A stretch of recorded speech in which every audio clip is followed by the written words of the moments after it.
باللہ پڑھی ہے ورنہ تفسیر کے لیے صرف بسم اللہ کافی ہے. قرآن کریم کی تلاوت ہو تو اس کے لیے اعوذ باللہ، اور جلال تفسیر ہے اس کے لیے صرف بسم اللہ کافی ہے. اعوذ باللہ نہیں پڑھنا چاہیے. چلو میں نے پڑھ لیا، اللہ تعالیٰ معاف کرے. اور یہ اجتہادی امور ہے، اجتہادی باتیں ہیں، نصیحت نہیں. فَلَعَلَّكَ بَاخِعٌ نَفْسَكَ، یہ تو ہو چکا ہے. إِنَّا جَعَلْنَا مَا عَلَى الْأَرْضِ زِينَةً لَهَا لِنَبْلُوَهُمْ. إِنَّا جَعَلْنَا مَا عَلَى الْأَرْضِ، یقیناً ہم نے بنایا ہے اور رکھا ہے ما علی الارض، جو کچھ زمین پر ہے، نباتات اور حیوانات اور نظام جمیل اور علماء صلحاء اور عمارات، یہ جو کچھ ہے ان سب کو ہم نے بنایا ہے زمین پر. زینت اللہ، زینت زمین کے لیے، یہ سب زمین کی خوبصورتی کے لیے ہے. لنبلوہم، تاکہ ہم لوگوں کا امتحان لیں. لنختبر، تاکہ ہم امتحان لیں کہ لوگ ان چیزوں کے عاشق بنتے ہیں یا دین اور اللہ تعالی اور رسول کے عاشق بنتے ہیں. یہ ہم نے امتحان کے لیے پیدا کیا. ما علی الارض کیا ہے؟ حیوانات، نباتات اور اشجار اور انہار وغیرہ ذالک، عمارات، انسانات وغیرہ وغیرہ. ما قبل سے اس کا ربط یہ ہے، ما قبل میں اللہ تعالیٰ نے فرمایا کہ یہ بدبخت تکذیب کرتے ہیں اور شرک کرتے ہیں اور اپنی زبان سے غلط باتیں نکالتے ہیں. تو یہ ان کا شرک اور کفر میں مبتلا ہونا کیوں ہے؟ اِنَّا جَعَلْنَا مَا عَلَى الْأَرْضِ زِينَةً لَهَا، دنیا کی محبت میں اتنے مشغول اور گھس گئے ہیں کہ توحید اور دین ان کو یاد نہیں. دنیا کی محبت کی وجہ سے توحید کو چھوڑ گئے ہیں. ان سے کہا جائے مسلمان بنو، وہ کہے گا میرا بیٹا مجھ سے الگ ہو جائے گا، وہ کیا کہے گا؟ میری قوم مجھ سے الگ ہو جائے گی، وہ کیا کرے گی؟ میرا مال رہ جائے گا، اس لیے کہ قوم مجھ کو نکالے گی کہ نکل جاؤ. تو توحید سے انکار اور تکذیب کیوں کرتے ہیں؟ اس وجہ سے کہ اِنَّا جَعَلْنَا مَا عَلَى الْأَرْضِ زِينَةً لَهَا.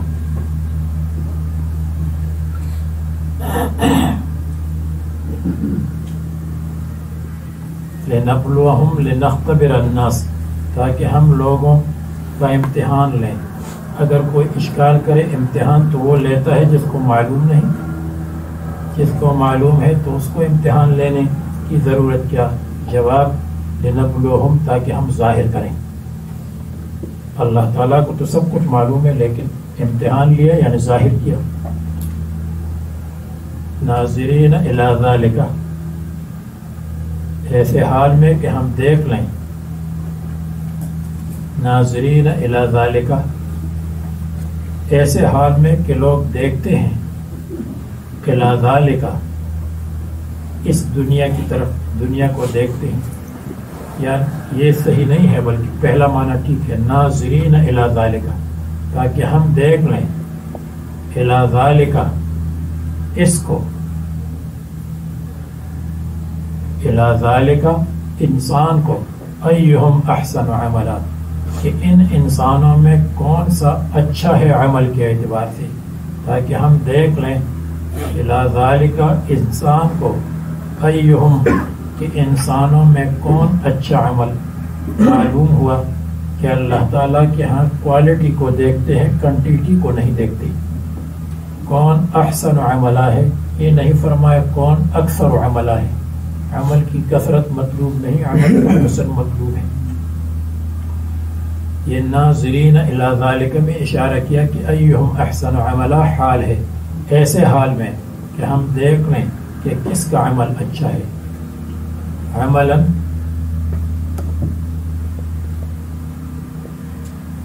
عمل میں، یعنی فی ہے فی العمل، احسن فی العمل، تو عمل سے پہلے فی مقدر ہے، احسن عملا اے فی العمل، اے ازہد لہو، یعنی کون زیادہ بے رغبت ہے، لہو اس دنیا کی چیزوں میں، دنیا کی چیزوں سے کون زیادہ بے رغبت ہے. زہد اس کے معنی بے رغبتی ہے، اور لہو ضمیر راجع ہے ما علی الارض، دنیا کو. وَإِنَّا لَجَاعِلُونَ مَا عَلَيْهَا صَعِيدًا جُرُزًا، اور یقیناً ہم بنائیں گے ما علیہا جو کچھ زمین پر ہے، صعیداً میدان، بالکل ہموار میدان بن جائے گا. جرزاً صاف، صاف میدان بنائیں گے. یہ ترجمہ ہے. صعید کہتے ہیں میدان کو، جو مٹی کا میدان ہو اس کو صعید کہتے ہیں. فتیمموا صعیدا طیبا، اور سطح الارض کو کہتے ہیں زمین کی سطح، اس لیے اس کو صعید کہتے ہیں. صعود اور صعد اس کے معنی چڑھنا ہے، اور میدان کے اوپر بھی غبار چڑھتا رہتا ہے. جب میدان میں آپ دوڑتے ہیں یا گھوڑے دوڑتے ہیں تو اس پر غبار اڑتا ہے یا نہیں، اس لیے اس کو صعود کہتے ہیں، صعید کہتے ہیں. اور جرزاً صاف کو کہتے ہیں. جرز، جروز اس کے اپنے معنی ہے بہت کھانے والا جو کچھ نہ چھوڑے، سب کچھ ختم کرے، اس کو کہتے ہیں جروز. تو وہ زمین جو گھاس کو کھا لے اور ختم کرے، جس کے اوپر جتنی گھاس ہے وہ سب صاف ہو جائے، ختم ہو جائے، اس کو کہتے ہیں جرز.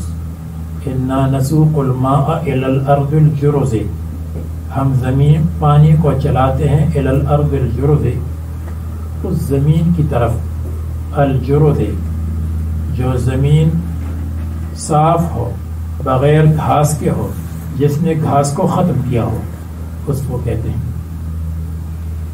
یہ اس کے لغوی معنی. مصنف نے یہ معنی بیان کیا کہ صعید کے معنی ہے فتاتن، ریزہ ریزہ.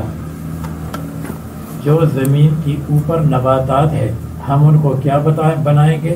فتاتن، ریزہ ریزہ، چکنا چور، چھوٹا چھوٹا. اور جرزن سوکھا، یہ دوسرا معنی ہے جو مصنف نے بیان کیا. لا ينبتو، جو نہیں اگتا، سوکھ جائے اور نہیں اگتا. ام حسبت ان اصحاب الکہف والرقیم کانوا من آیاتنا عجبا، ما قبل سے ربط یہ ہے کہ دیکھو اصحاب کہف کو کہ انہوں نے کیسی دنیا کو چھوڑ دیا، دنیا کی تمام لذتوں کو اور اپنی بادشاہی اور شہزادگی کو چھوڑا، اور سب کے سب دین کے بچانے کے لیے غار میں چلے گئے. تو جیسے انہوں نے کیا اسی طرح تم بھی دنیا کی اوپر عاشق مت بنو، آخرت کے عاشق بنو. ان اصحاب الکہف، بے شک اصحاب کہف، جن کی مشہور نام یہ ہے مکسلمینا 1، تملیخہ 2، مرتونس 3، سنونس 4، سارینونس 5، ذونواس 6، کعسطوت یونس 7. اور بھی اقوال ہے لیکن مشہور قول یہ ہے جو میں نے بیان کیا.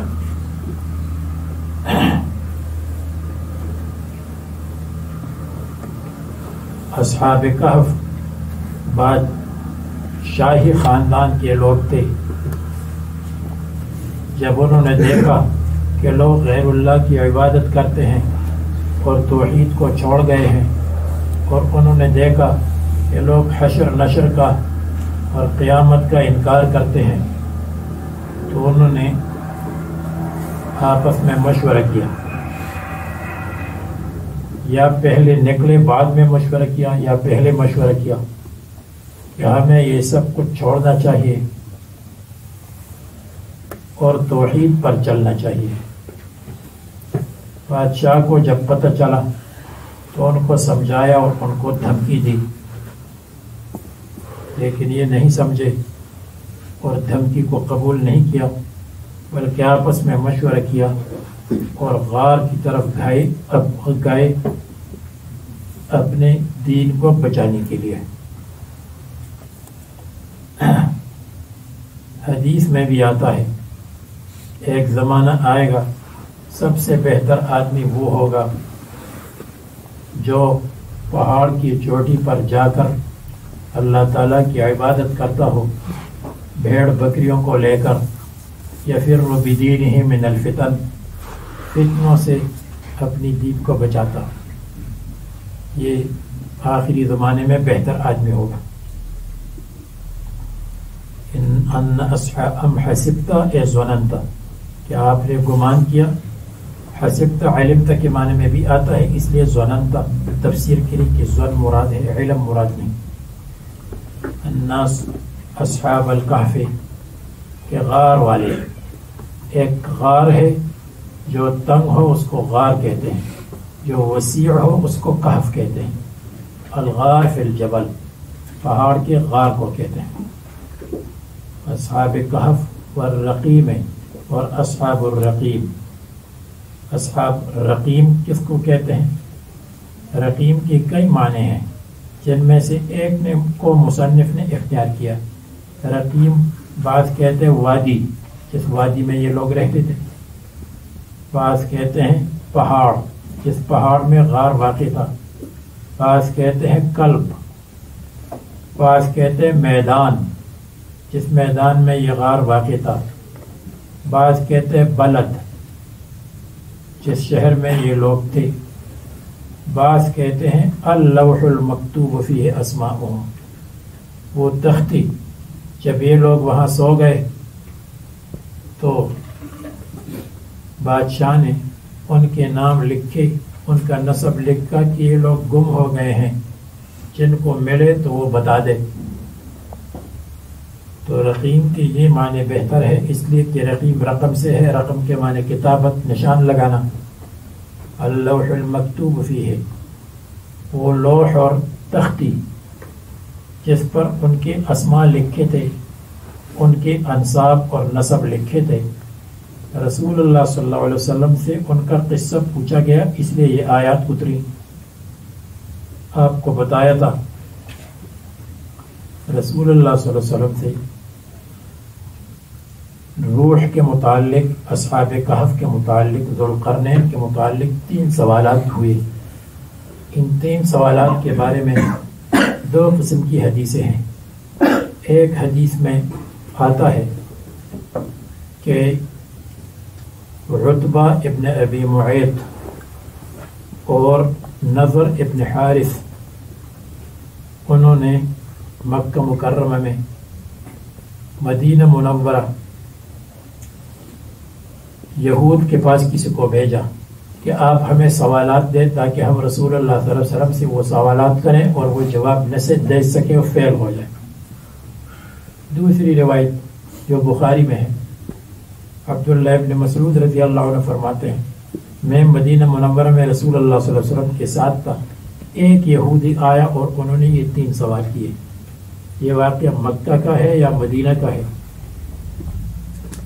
تطبیق یہ ہے کہ واقعہ مکہ کا بھی ہے، مدینہ منورہ کا بھی ہے۔ اصل میں سوال ہوا تھا مکہ مکرمہ میں، لیکن پھر جب رسول اللہ صلی اللہ علیہ وسلم مدینہ آئے تو مدینے کے ایک یہودی نے بھی یہ سوال کیا۔ جو سوال مشہور ہو جائے تو جوہانسبرگ میں بھی ہم جب بیٹھتے ہیں تو کہتے ہیں مولوی صاحب یہ انشورنس کے متعلق آپ کی کیا رائے ہے، میڈیکل ایڈ کے متعلق تم کیا کہتے ہو؟ اور جب ڈربن جاتے ہیں تب بھی یہ سوال ہوتا ہے۔ مکہ مکرمہ میں بھی یہ سوال ہوا، مدینہ منورہ میں بھی یہ سوال ہوا، اس میں کوئی استبعاد تو نہیں۔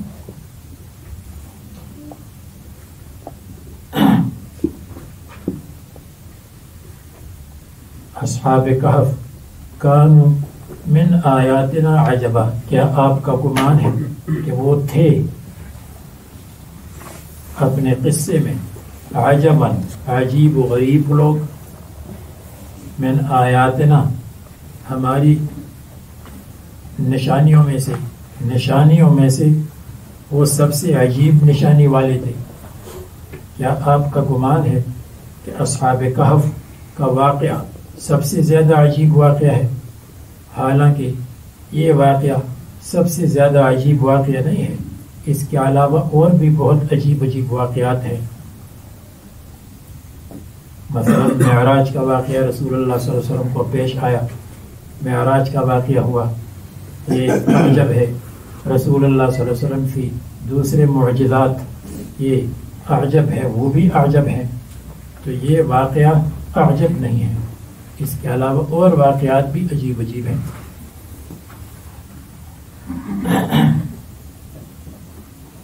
اور کانوا من آیاتنا عجبا، یہ ہماری آیات اور نشانیوں میں سے عجیب نہیں ہے. کہتے ہیں یہ عجباً کانا کی خبر ہے، اور من آیاتنا یہ حال مقدم ہے، حال کونہ من آیاتنا. کانوا فی قصتہم، یہ تھے اپنے قصے میں، من جملت آیاتنا ہماری نشانات میں سے، عجباً عجیب. اور ما قبل حال ہے، یعنی من آیاتنا حال ہے، حال کونہم من آیاتنا یا حال کونہم من آیاتنا. کانوا عجباً یعنی آپ کا گمان ہے کہ یہ تعجب والے تھے، عجیب و غریب تھے. دون باقی الآیات، نہ کہ باقی آیات، حالانکہ باقی آیات اور نشانیاں وہ بھی عجب ہے. او اعجبہ، یا آپ کا خیال یہ ہے کہ یہ سب سے عجیب واقعہ ہے، حالانکہ یہ سب سے بڑی عجیب واقعہ نہیں ہے. لیس الامر کذالک، معاملہ اس طرح نہیں ہے، بلکہ اس کے علاوہ اور بھی بہت سے عجیب عجیب واقعات ہیں. اب یہ اصحاب کہف جب اپنے گھروں سے نکلے، یہ کہاں پہنچ گئے؟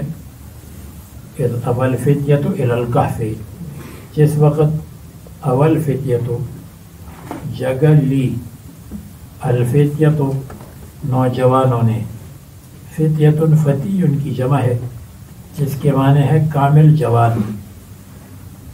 اس سے معلوم ہوا کہ کامل جوان دین کی زیادہ خدمت کر سکتے ہیں. اس لیے حضرت ابن عباس فرماتے ہیں ما بعث اللہ نبیا الا شابا، اللہ تعالیٰ نے جوانوں کو انبیاء علیہ السلام بنایا ہے. اس وجہ سے حضرت ابراہیم علیہ السلام کے بارے میں کہا فتن یذکرہم یقال لہ ابراہیم، ایک جوان ہے یذکرہم جو ان کا تذکرہ کرتے تھے معبودین کا، یقال لہ ابراہیم. رسول اللہ صلی اللہ علیہ وسلم نے اس لیے جوانوں کو مخصوص خطاب کیا، یا معشر الشباب من استطاع منکم الباءۃ فلیتزوج، آپ نے مشکات میں پڑھا ہے. والشاب الکامل، نوجوان کامل کو کہتے ہیں. تو یہ اصحاب کہف خائفین علی ایمانہم، اپنی ایمان پر ڈرتے تھے کہ ایمان ضائع نہ ہو جائے، ایمان برباد نہ ہو جائے. اپنی قوم سے، الکفار جو کافر تھے. تو یہ اصحاب کہف تھے. اب یہ اصحاب کہف کا جو کہف ہے یہ کہاں واقع ہے؟ اس میں مشہور 4 اقوال ہیں. ایک قول یہ ہے کہ یہ غار واقع ہے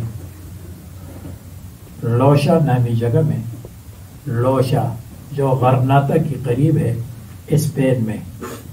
ابن عطیہ کہتے ہیں میں نے اس کو دیکھا سن 504 میں، 504. اس میں نے اجساد کو دیکھا، وہاں میں نے مسجد کو دیکھا. ابو حیان اندلسی، وہ بھی اسپین کے ہیں، کہتے ہیں کہ لوگ ان کی زیارت کے لیے جاتے ہیں اور تعداد میں خطا کرتے ہیں. تو ایک قول یہ ہے، اور یہ قول زیادہ مشہور ہے، غرناطہ کے قریب. دوسرا قول ابن عباس رضی اللہ عنہ کہتے ہیں کہ یہ ایلا میں ہے، یعنی فلسطین میں. حضرت معاویہ رضی اللہ عنہ جب جہاد کے لیے وہاں گئے، غار کو دیکھا، غار میں داخل ہونے کی کوشش کی. ابن عباس نے ان کو بتایا کہ آپ سے بہتر رسول اللہ صلی اللہ علیہ وسلم کو اللہ تعالیٰ نے فرمایا ہے کہ اگر آپ داخل ہو گئے تو آپ کا رعب آ جائے گا، رعب، آپ داخل نہ ہو. حضرت معاویہ نے ان کی بات نہیں مانی، اندر جا رہے تھے لیکن ہیبت اور خوف کی وجہ سے اندر داخل نہیں ہو سکے. یہ دوسرا قول ہے. تیسرا قول یہ ہے کہ عراق کی شمال میں مقام نینوا جو یونس علیہ السلام کی جگہ ہے، وہاں غار ہے، وہاں بھی کچھ اجساد یا ان کی ہڈیاں پڑی ہیں، وہ مراد ہے. چوتھا قول جس کو اکثر حضرات اصح قول کہتے ہیں، اصح قول کہتے ہیں کہ یہ افسوس نامی جگہ میں ہے. افسوس ازمیر کے قریب ہے، اجمیر نہیں ہے، ازمیر سا کے ساتھ، جیم کے ساتھ نہیں، اور ترکی میں ہے. ازمیر کے قریب ترکیہ میں یہ ہے. اور ترکی اس زمانے میں عیسائیت اور عیسائی مذہب کے لیے مشہور تھا. عیسائیوں کا سب سے بڑا گرجا اور سب سے بڑا مدرسہ کہاں تھا؟ آیا صوفیہ کے نام سے کہاں تھا؟ استنبول میں، جس کو قسطنطنیہ کہتے تھے پہلے زمانے میں. تو چونکہ وہ عیسائیت کا مرکز تھا اس لیے یہ واقعہ وہاں کا ہے، ازمیر کا. اور حافظ یہ واقعہ کب ہوا تھا اس میں مختلف اقوال ہے. ایک یہ ہے رسول اللہ حضرت عیسیٰ علیہ السلام کی پیدائش کے 250 سال بعد 250. دوسرا قول یہ ہے کہ بعد عیسیٰ علیہ السلام، بعد ولادت عیسیٰ علیہ السلام 300 سال، 300. تیسرا قول یہ ہے 500 سال. ان تینوں اقوال کا خلاصہ یہ ہے کہ یہ واقعہ عیسائیت کے زمانے کا ہے، اسلام سے پہلے عیسائیت کے زمانے کا. حافظ ابن کثیر کہتے ہیں کہ یہ بعید ہے کہ عیسائیت کا ہو، اس لیے کہ یہود نے یہ سوال کیا، اور یہود جو سوال کرتے تھے تو وہ اس واقعے کا سوال کرتے تھے جو یہود کے زمانے کا ہو، حضرت عیسیٰ علیہ السلام سے پہلے. لیکن یہ اشکال صحیح نہیں ہے، اس لیے کہ جو واقعہ مشہور ہو اس کا سوال یہودی کرتے تھے، خواہ قبل المسیح ہو یا بعد المسیح ہو. چونکہ یہ واقعہ مشہور تھا اس لیے اس کے متعلق یہود نے سوال کیا. فقالوا ربنا، پس کہا انہوں نے اے ہمارے رب، آتنا من لدنک رحمتا، ہمیں دے دے اپنی طرف سے، رحمتاً رحمت، ہمیں رحمت دے. رحمت کا مطلب رزق دے دے، ہمارے اوپر پردہ ڈالے کہ کسی کو ہمارا پتہ نہ چلے. وَهَيِّئْ لَنَا مِنْ أَمْرِنَا رَشَدًا، وَهَيِّئْ لَنَا، اور مہیا کر لے ہمارے لیے، من امرنا، ہمارے پروگرام میں، رشدن کامیابی، جس پروگرام کو ہم لے کر چلتے ہیں اس پروگرام میں ہمیں کامیاب بنا دے. وَهَيِّئْ لَنَا أَصْلِحْ لَنَا، ہمارے لیے درست کر دے، ہمارے لیے مہیا کر دے، ہمارے لیے پیدا کر دے. من امرنا، ہمارے منصوبے میں، من امرنا ہمارے پلاننگ میں، من امرنا ہمارے پروگرام میں، رشدن ہدایت، کامیابی. جو ترجمہ میں نے کیا وہ یہ ٹیپ ترجمہ ہے جس سے آیت کا مطلب سمجھ میں آتا ہے.